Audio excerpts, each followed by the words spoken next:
오순절의 교훈, 오순절이 우리에게 주는 교훈을 살펴보려고 합니다. 오늘은 이제 오순절, 성령 강림절입니다. 부활절부터 세기를 시작해 가지고 이제 오늘 50일째 됩니다. 부활절부터 시작해서 50일째 되는 날, 오순절 날 성령이 마가의 다락방에 임하게 된 것을 기념하는 그런 날입니다.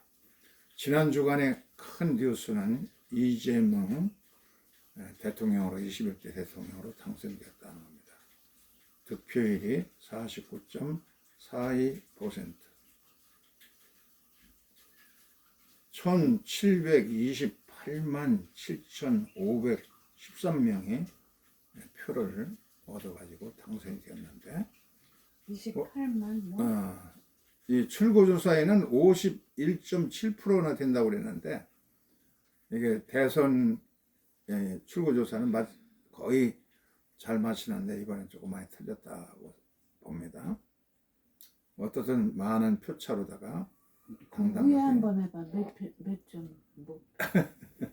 1, 2, 1728만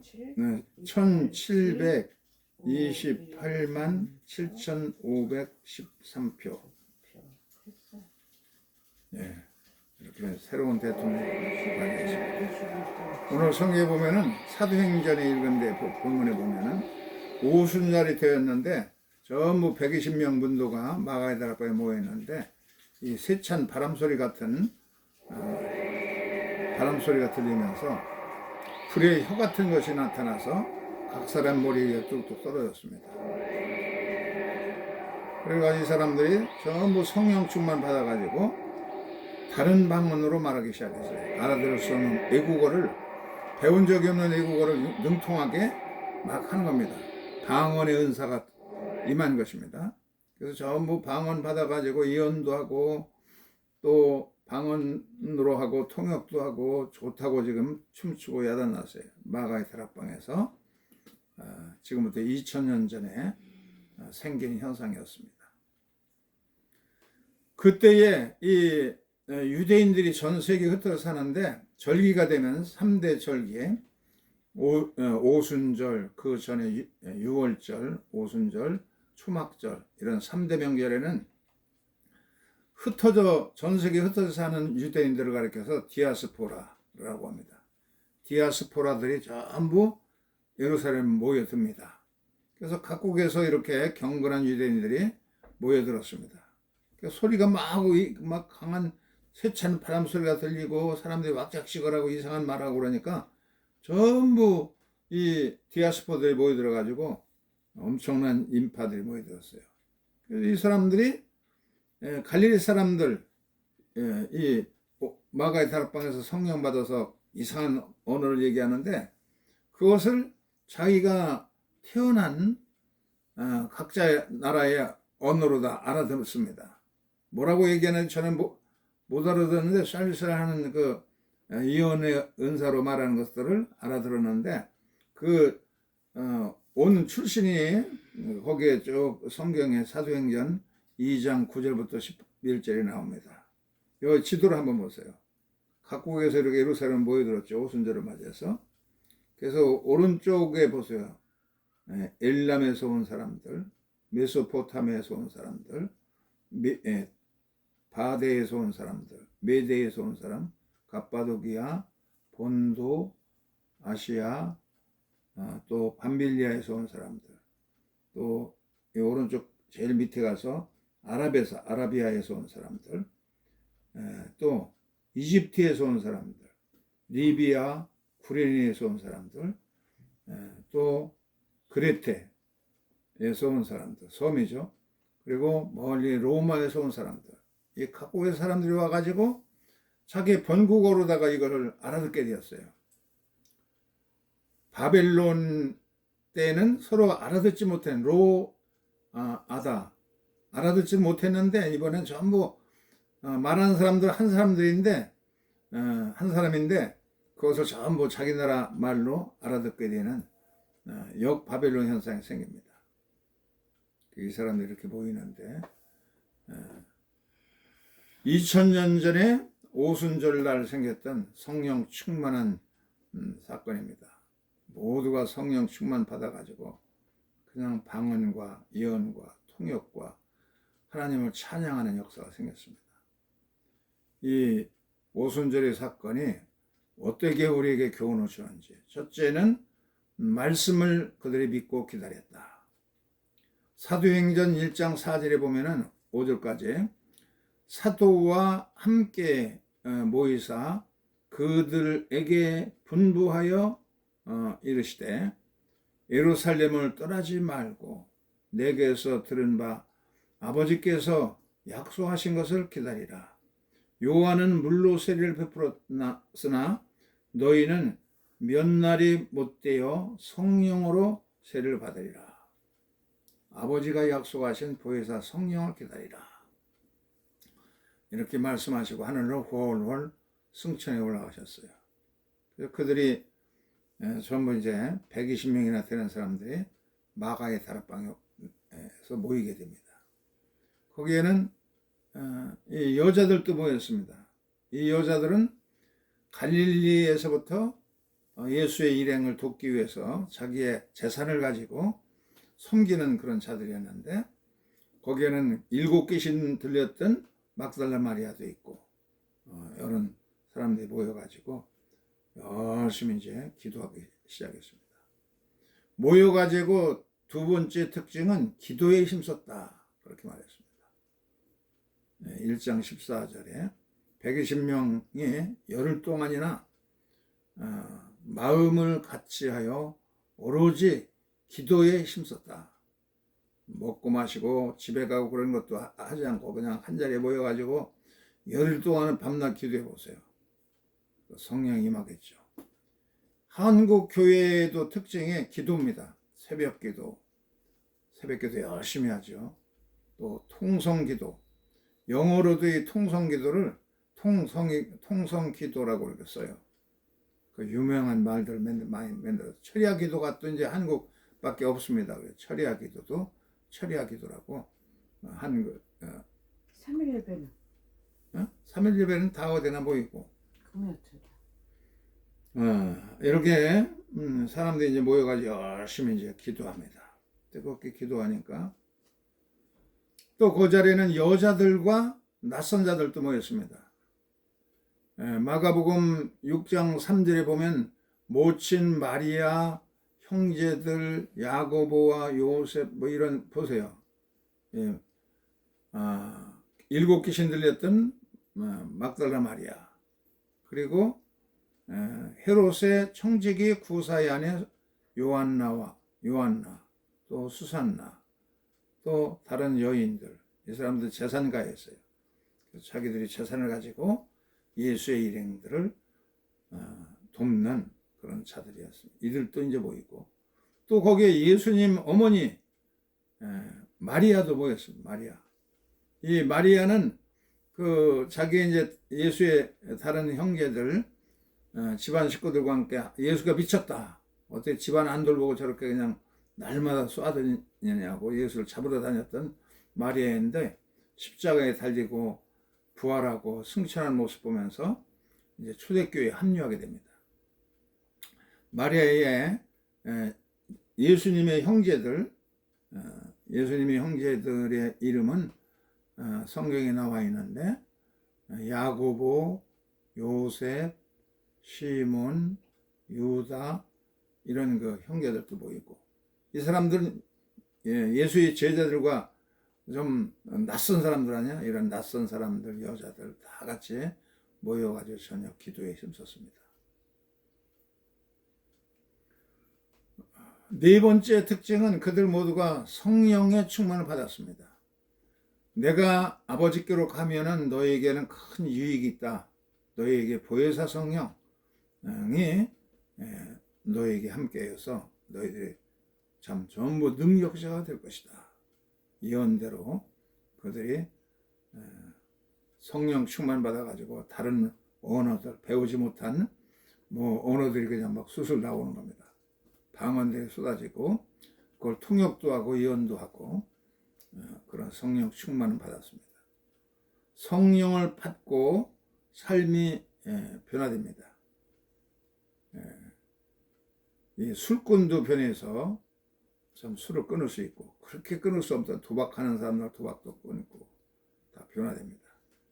이렇게 타오르게 맹렬하게 타오르는 불길을 여기 보세요. 여기다가 이 잎이 파란 나뭇가지를 집어 던지면은 불이 꺼지는 것이 아니라 같이 금방 그냥 순식간에 불부터 타오릅니다. 이렇게 푸성기대로 집어 던져도 불이 꺼지기는커녕 순식간에 다 타버리고 맙니다. 이렇게 낯선 사람들, 뭐 여자들 그러면 이제 차별을 다 성령께서 이 모든 차별을 다 없앱니다. 며칠 전에는 5월 24일 날이 감리교회 창시자 요한의 순례 선생이 1738년 5월 24일 날 밤 수요일 날이었는데요. 8시 45분경에 모라비안 교도들이 집회에 갔다가 성령을 받아서 가슴이 뜨거워지는 경험을 합니다. 설교도 변화되고 주장하는 게 변화되니까 당시 영국 국교에서 2단으로 정리해서 내몰아 버렸어요. 설교를 못하게 하고 그래서 결국은 거리로 나간 겁니다. 거리에 예수님도 거리에 가서 설교했으니까 거리에 가서 설교하니까 막 1000명, 2000명 이렇게 10,000명 모여드는 큰 집회가 되니까 희심자가 많이 생기고, 그런데 그 해에 1738년 12월 31일 날 송고영신 예배를 드렸어요. 이렇게 모여가지고 송고영신 예배를 열심히 기도하다가 새벽 3시가 되었는데 그때에 하나님의 능력이 일기에 기록된 겁니다. 웨슬레이 일기를 보면은 그때에 하나님의 능력이 우리에게 강하게 임했다. 많은 사람들이 놀라운 기쁨으로 소리를 쳤다. 많은 사람들이 땅에 엎드러졌다. 전능하신 하나님의 현존의 경외와 놀라움으로 사로잡혀 우리는 한 목소리로 소리를 질렀다. 오 하나님, 주님을 찬양합니다. 오 당신은 우리의 주님이십니다. 한 목소리로 소리를 외치고 너무 강한 능력이 압도하니까 전부 그냥 넘어지고 말았어요. 전부 쓰러져서 기쁨으로 가득 차가지고 하나님을 찬미하고 성령 충만을 받고 능력 있는 사역을 감당하고 외국에도 선교사까지 나가고, 그래서 웨슬레가 복음을 한번 전도하고 나가면은 술집이 다 문을 닫고 도박장도 문을 닫고 유흥업소가 사라지고, 그래서 당시에 지주들이 이런 것을 경영해가지고 돈을 떼돈을 벌었는데 웨슬레가 한번 그냥 집회라고 하면 이게 뭐 전부 문 닫고 그냥 자기들의 사업이 안 되니까 웨슬레를 엄청나게 반대하고 집회할 때면은 거기다가 건달을 보내가지고서는 소를 갖다가 큰 소를 갖다 몰아서 넣어서 예배를 방해하고 돌멩이로 막 던져가지고 웨슬레는 날마다 피를 토하면서 살 수밖에 없었습니다. 오순절 날에 이렇게 처음으로 120명이 모인 가운데 성령 충만이 임하고 예수의 친어머니 모친 마리아도 또 여러 여인들도 또 예수의 형제들은 예수님 살아있을 때는 안 믿었어요. 예수를 잡으러 다니고 그랬었는데 이 오순절날 성령 충만 받고 한 공동체, 기독교 예루살렘 초대 공동체의 이제 리더들이 되었습니다. 만약에 이런 성령 충만이 없으면 어떻게 될까? 성령의 열매도 없을 것입니다. 사랑과 희락과 평과 오래 참음과 자비와 양성과 충성과 온유와 절제 같은 열매도 없을 것이고, 또 성령 충만이 없으면 예수를 닮는 성품도 지닐 수가 없습니다. 성령이 함께하니까 막 방언도 터지고 막 그래가지고 점점 더 예수를 닮아가는 인격을 본받아 갈 수가 있는데 예수를 닮는 성품도 없고 예수를 전도할 수도 없습니다. 베드로 같은 사람은 계집종에게도 예수를 모른다고 저주하고 부인했던 그런 겁장이었는데 이 비굴한 배신자가 베드로도 성령 충만 받으니까 담대하게 외쳤어요. 그러니까 3,000명이 회개하고 세례를 받았다고 합니다. 얼마나 맹렬한 전도자가 되었어요. 결실이 있고요. 또 성령의 호흡도 없을 것이고 성령의 충만함으로 받아서 능력이 있는 그런 크리스찬이 되는데, 베드로 같은 겁쟁이도 계집종에게도 그냥 부들부들 떨면서 나 예수 몰라 그렇게 하던 배신자, 유혹하던 그런 베드로가 담대하게 외치니까 엄청난 결실이 생겼지 않습니까? 성령 충만 받아야 올바른 크리스찬의 삶을 살 수가 있습니다. 오늘의 이제 구약의 본문에 보면은 시편 104편인데요. 거기 보면 30절에 뭐라고 그러냐면 주의 영을 보내어 그들을 창조하사 지면을 새롭게 하신다. 그런 말씀이 나옵니다.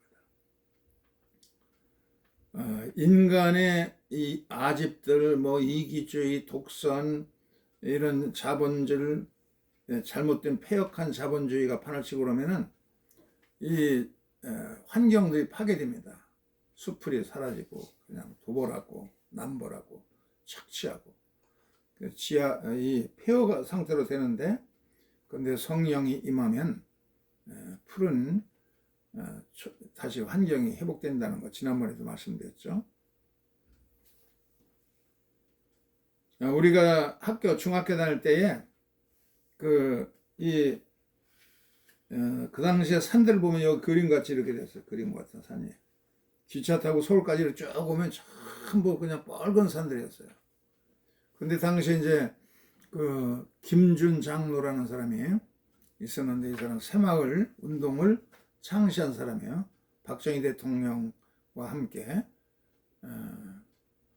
이 사람은 영광에서 태어나가지고 아버지도 장로고 어머니도 권사였는데 서울 농대를 졸업하고 전남대 교수가 되었습니다. 그러다가 동광원이라고 하는 데에서 정인세라는 사람이 와가지고 수요일날 예배를 인도하는데 감동을 받았어요. 야, 어떻게 저렇게 철저하게 예수를 믿을까? 당시에 고아들, 불구자들을 돕는 그런 일을 하던 동광원에 가서 이제 거기서 이연필 선생도 만나고 유영모 선생도 만나고, 그래서 아주 경건한 삶을 이제 실천하게 됩니다. 그래서 이 산에 당시에 벌거숭이 산이었던 것 갖다가 이 교인들이 가가지고 나무를 심고 그래가지고 몇 년 지나가 이제 푸른 산들로 변화됩니다. 그 유다령이라는 서울 농대 교수였는데, 이 사람이 천거로 박정희 대통령에게 얘기해서 박정희 대통령이 새마을 운동하는데 도와달라. 그래서 새마을 운동 이제 원장이 되어가지고 살림 놓고 하는 일에 앞장섰습니다. 그래서 우리 중학교 다닐 때 그냥 봄철 되면은 사방사업이라고 해서 나무 심으러 다니느냐고 공부는 별로 못했습니다. 그리고 또 이제 요즘 같은 모내기철이 되면은 모내기 하는 일에 또 전부 동원돼서 가서 모내주고 이렇게 하면서 산에 나무를 심었더니 지금 이제 산에 들어갈 수 없을 정도로 푸르렀어요. 한반도를 이제 비행기에 의해서 공중에서 보면은 남북한이 50년도, 60년도까지 저번에 이렇게 빨개졌습니다. 그래서 남쪽에서 새마을운동 사보하면서 살림 놓고 하고 나무를 심으러 다니고 그래가지고 점점 풀어져가지고 지금은 그냥 사람들이 들어갈 수가 없어요. 야산이든 깊은 산이든. 남북한 차이가 이렇게 상공에서 보면 이렇게 차이가 나요. 북쪽은 뻘겋고 남쪽은 푸르르고 그런 차이가 있습니다. 오늘 참 큰 일을 한 것 같아요. 그 당시에 김준이라는 그런 새마을운동 창시하면서 그 일을 한 겁니다. 지난번에 얘기한 것처럼 짐바브웨도 그렇게 그냥 남몰하고 마호가니 나무 숲을 갖다 밀림지대를 전부 다 잘라서 그래서 폐허가 됐는데, 이 짐바브웨 중앙감리교회에서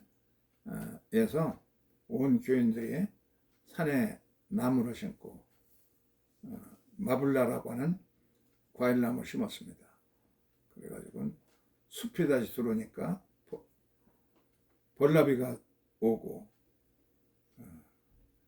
벌집들이 많이 생기고 또 말라붙었던 시냇물이 다시 돌아오고 토종 물고기들이 살아나고 다시 지면을 오늘 성경 말씀처럼 하나님이 성령을 보내어서 사람들의 마음을 변화시키니까 지면을 푸르게 하도다 하는 말씀이 정말 진실입니다.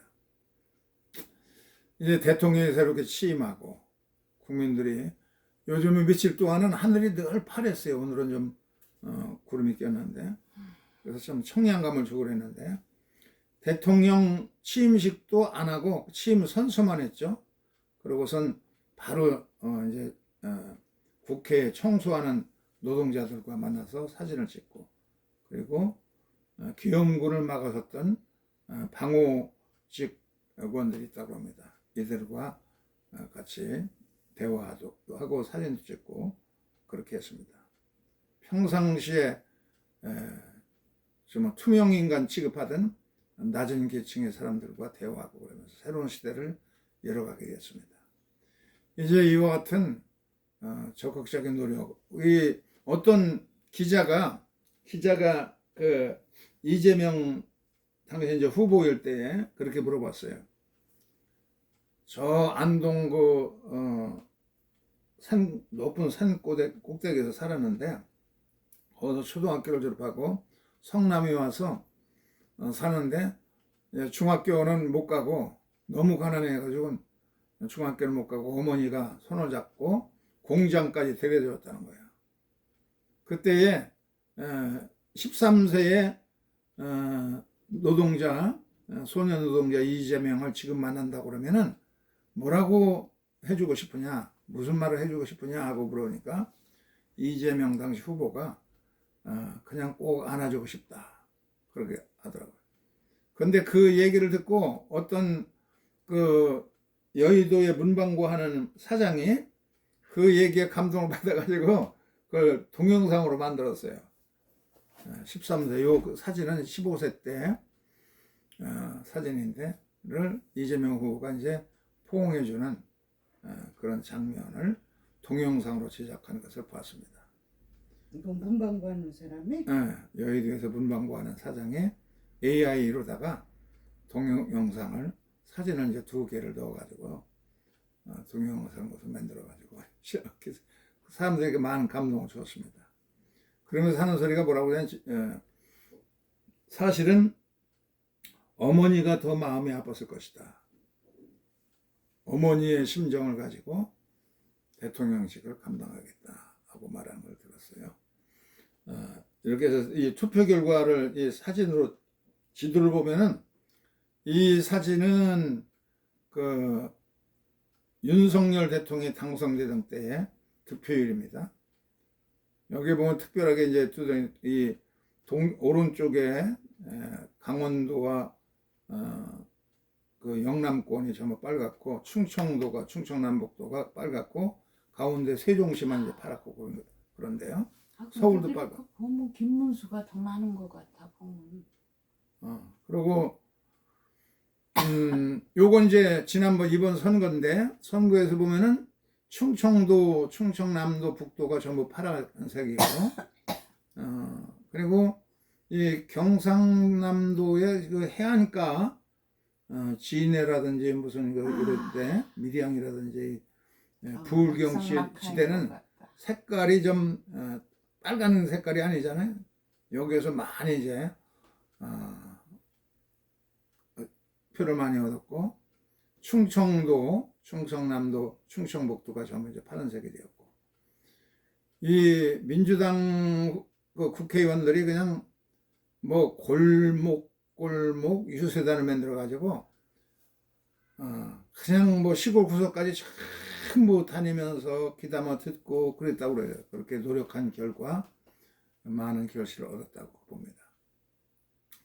한반도의 남북 간의 대화도 다시 한번 회복되어지고 그러기 위해서는 이 유세단들이 그렇게 시골 구석까지 거리 골목마다 다니면서 타이르고 설득하고 선전하고 그랬던 것처럼 그런 열정이 더 우리 국민들 속에 퍼져서 한국, 남북한이 다시 한반도에 소망의 부지가 피고 다시 대화와 협력이 이루어지고 그래서 참 복된 나라를 이루는데 큰 비전을 가지고 나갈 수 있는 이런 일도 전부 성령께서 하시는 겁니다. 성령이 임하시면은 너희의 젊은이들은 예언할 것이고 노인들은 미래를 보고 이렇게 모두가 열린 미래를 가지고 살게 되리라 그렇게 말씀하셨는데 우리가 성령 충만 받아서 능력 있는 신자가 되어지고 그리고 이 방언의 그 당시의 방언의 특징은 뭐냐면 한 사람이 방언으로 얘기하면은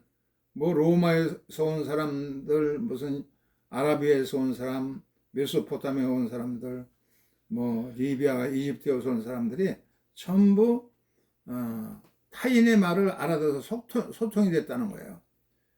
바벨탑의 사건은 교만해 가지고선 서로가 알아듣지 못하는 조금까지는 잘 소통이 되는데 알아듣지 못해서 다 뿔뿔이 흩어졌는데 바벨론 사건이 마가의 다락방에서 생겼습니다. 성령이 임하시니까 서로 상대방을 이해할 수 있게 됐다고 그렇게 말했습니다. 우리가 성령 충만해서 능력도 받고 서로가 소통도 되어지고 상대방을 충분히 이해도 하고 낮은 사람들 고통받는 사람들의 아픔도 다 아픔을 이해해 줄 수 있는 그런 그 소통하는 역사가 있으려면은 성령을 받아야 됩니다. 성령 충만 받아가지고 능력 있는 크리스천으로 살 수 있기를 주의 이름으로 축원합니다. 이제는 잠시 묵상하면서 오늘의 말씀을 묵상해 보겠습니다.